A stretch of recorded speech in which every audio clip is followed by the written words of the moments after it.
Setelah 3 tahun berdakwah secara sembunyi-sembunyi, akhirnya Rasulullah Shallallahu Alaihi Wasallam dapat perintah untuk menyampaikan Islam secara terang-terangan. Tapi, tahukah kamu apa yang terjadi setelah itu?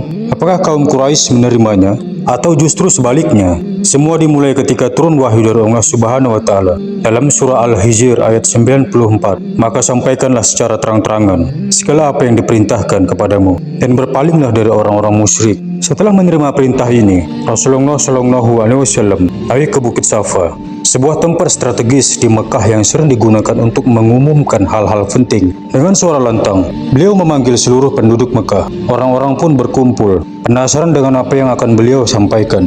Lalu dengan penuh keyakinan, Rasulullah Shallallahu Alaihi Wasallam bertanya kepada mereka, "Wahai kaum Quraisy, jika aku berkata bahwa ada pasukan musuh di balik bukit ini yang siap menyerang kalian, apakah kalian akan mempercayaiku?" Mereka serempak menjawab, "Ya, engkau selalu berkata jujur wahai Muhammad Sallallahu Alaihi Wasallam." Saat itulah Rasulullah Sallallahu Alaihi Wasallam menyampaikan risalah Islam secara terbuka untuk pertama kalinya, menyuruh mereka agar meninggalkan penyembahan berhala dan hanya menyembah Allah Subhanahu Wa Taala. Namun tidak semua orang senang dengan dakwah ini. Abu Lahab, salah satu paman Nabi, langsung marah dan berkata dengan kasar, "Celakalah engkau Muhammad, apakah hanya untuk ini engkau mengumpulkan kami?" Sejak saat itu perlawanan terhadap Islam dimulai. Rasulullah Shallallahu Alaihi Wasallam dan para sahabat mulai menghadapi hinaan, penyiksaan hingga pemboikotan.